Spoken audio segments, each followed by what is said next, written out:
Hola, hola a todos, espero tengan todos un muy buen día. El día de hoy vamos a realizar una entrevista con nuestro grupo de estudiantes de enfermería de octavo semestre de la Universidad de Santander, Campus Cúcuta.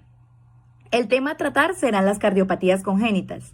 Ustedes se preguntarán, ¿qué son las cardiopatías congénitas? Pues las cardiopatías congénitas son un grupo de enfermedades caracterizado por la presencia de alteraciones estructurales en el corazón, producidas por defectos en la formación del mismo, en el periodo embrionario. En la inmensa mayoría de las cardiopatías congénitas existe una causa multifactorial y por el momento no es conocida, siendo raros los casos ligados a una única mutación genética concreta. La forma de presentación de una cardiopatía congénita depende fundamentalmente del tipo y de la gravedad de la lesión cardíaca, de la caída de las resistencias pulmonares y también del cierre del ductus arterioso. La incidencia de las cardiopatías congénitas se puede estimar que 9 por cada 1000 recién nacidos padecen esta patología, siendo aproximadamente la mitad de ellos los que presentarán síntomas en el periodo neonatal. Si bien en el pasado más de la tercera parte morían en la primera semana de vida y solo la mitad de ellos podrían llegar a ser examinados por un cardiólogo. En la actualidad, con los nuevos métodos diagnósticos no invasivos, fundamentalmente la ecocardiografía Doppler, las nuevas técnicas de cuidado intensivo neonatal y los avances de tratamiento médico y quirúrgico, la mortalidad de los recién nacidos se ha reducido a una cifra próxima del 10%. Estas cardiopatías congénitas aparecen aproximadamente en el 1% de los recién nacidos vivos, existiendo un gran número, casi incontable, de estas cardiopatías congénitas diferentes, por lo que es necesario clasificarlas. Primero, cardiopatías congénitas cianóticas, generalmente ductus dependiente. Segundo, cardiopatías con hipoperfusión sistémica. Y tercero, cardiopatías con un aumento del flujo pulmonar. Dado su gran número y la gran sintomatología asociada en las mismas, es muy variable y va de los que son asintomáticos y no requieren ningún tipo de tratamiento específico hasta aquellas que ocasionan síntomas severos y precisan corrección quirúrgica durante las primeras semanas de vida.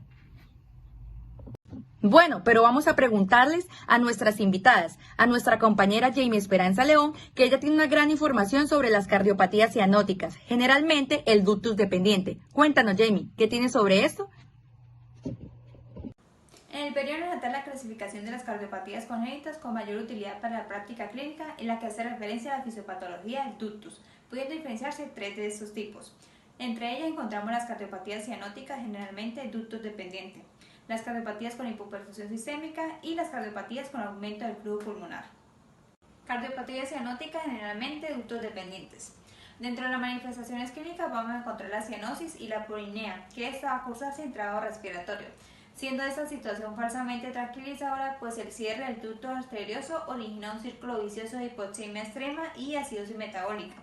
También vamos a encontrar una saturación de oxígeno menor al 75%. La realización de una radiografía de tórax resulta útil, pues permite dividir a este grupo en dos variedades. Dentro de ese grupo encontramos las cardiopatías congénitas con flujo pulmonar disminuido. Estas cardiopatías con obstrucción al flujo pulmonar, incluyendo lesiones que afectan a la válvula pulmonar y a la válvula tricúspide, siendo suplido en muchos pacientes por el ductus arterioso desde la aorta a la pulmonar, provocando un shunt de izquierda a derecha. Se incluyen las siguientes cardiopatías. Tetralogía de Fallot consiste en la coexistencia de 4 malformaciones, entre las cuales encontramos la estenosis pulmonar, la hipertrofia ventricular, comunicación interventricular y el cabalgamiento de la aorta. La fisiopatología consiste en que la estenosis pulmonar dificulta la salida del flujo a través del tracto de la salida del ventrículo derecho y esta condiciona la hipertrofia del mismo. Progresivamente las presiones del corazón derecho superan a la del izquierdo y aparece un cortocircuito de derecha a izquierda a través de la comunicación interventricular y con ella la cianosis.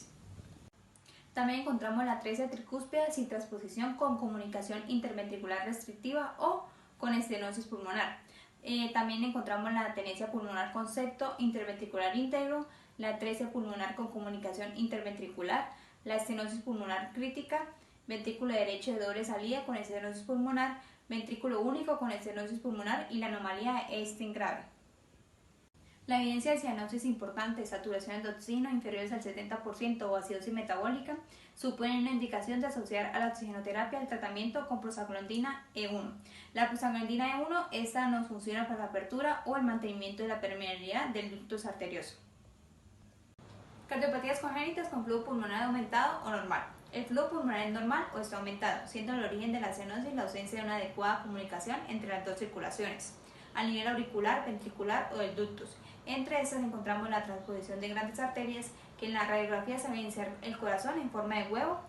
También encontramos la transposición con defecto asociado, que es la comunicación interventricular más la coartación aórtica.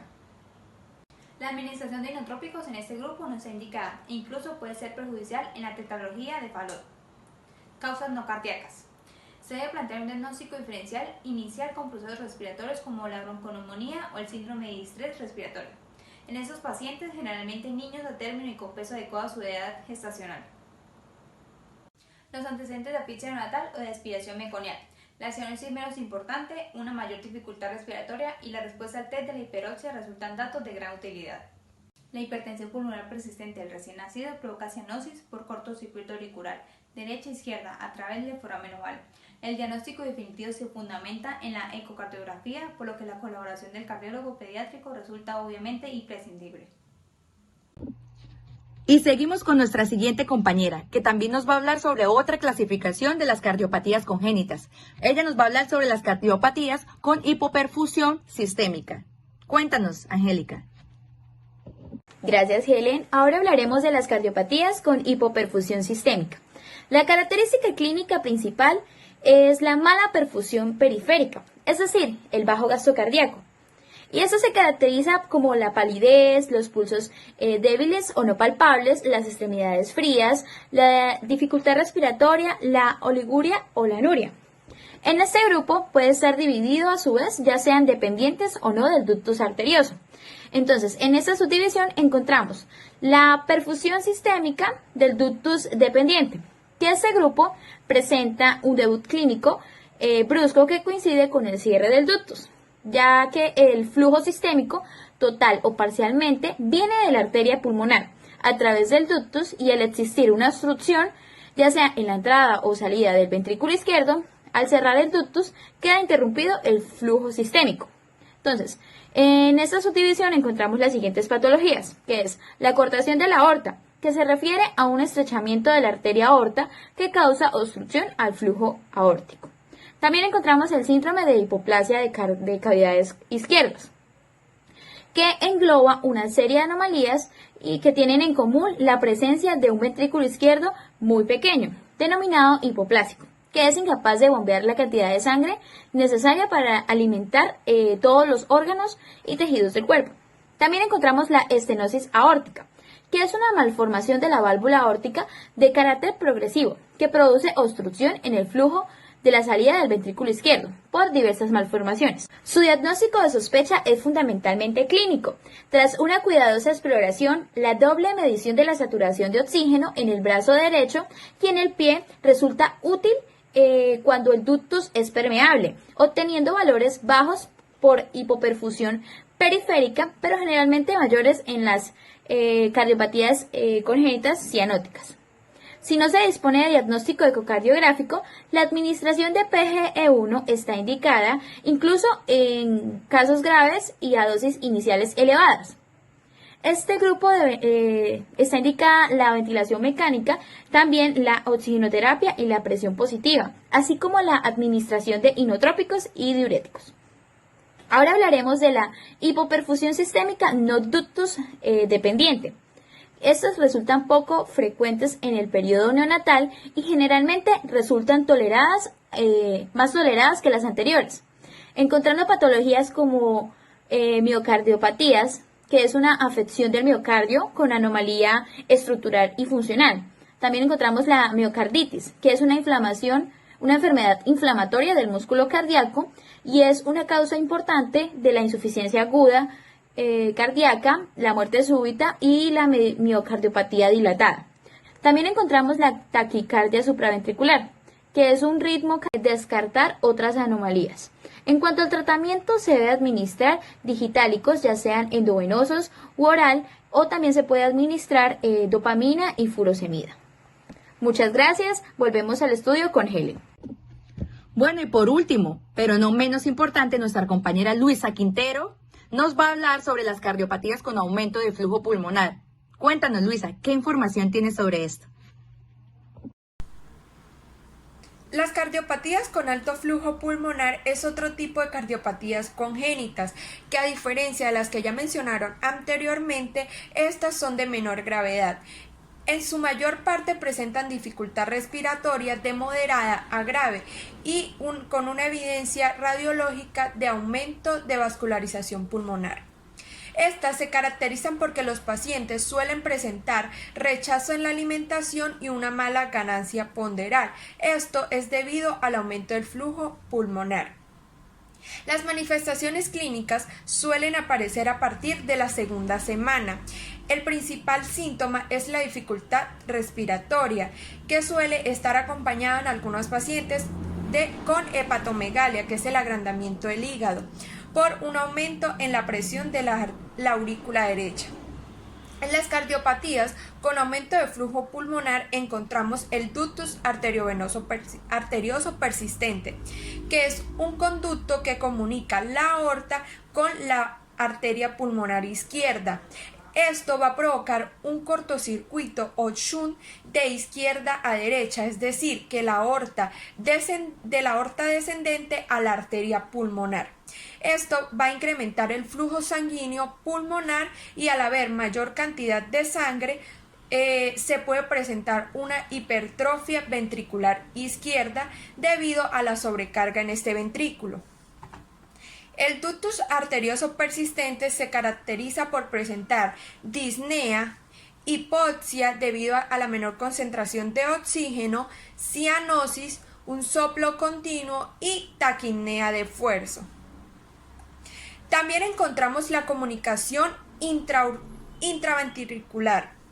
Este es un defecto cardíaco congénito ocasionado por una conexión anormal entre las cavidades inferiores del corazón, es decir, los ventrículos. Acá se va a presentar un shunt o un cortocircuito de izquierda a derecha, es decir, que la sangre oxigenada del ventrículo izquierdo se escapa al ventrículo derecho y se mezcla con la sangre desoxigenada. Esto hace que el ventrículo derecho se sobrecargue y por consiguiente aumente el trabajo y el flujo pulmonar. La comunicación intraventricular se caracteriza por presentar disnea, taquipnea con esfuerzo inspiratorio aumentado, sudoración excesiva y fatiga a la alimentación. También otro tipo que encontramos es el canal auriculoventricular completo, que este es un orificio en la pared que separa las cavidades derecha e izquierda del corazón. Esto permite que la sangre se mezcle y hace que las válvulas no dirijan la sangre en el sentido correcto.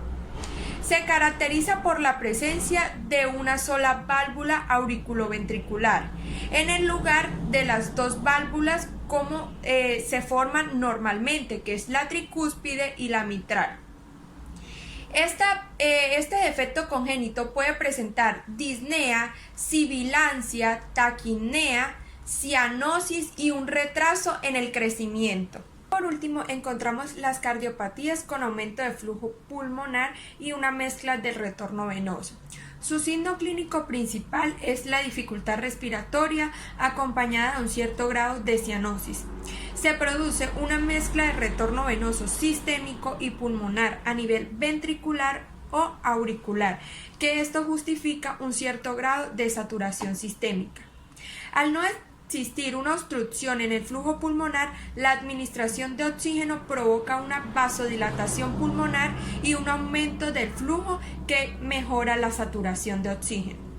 En esta encontramos el ventrículo derecho de doble salida sin estenosis pulmonar, la atresia tricúspide, ventrículo único sin estenosis pulmonar y el troncus arterioso.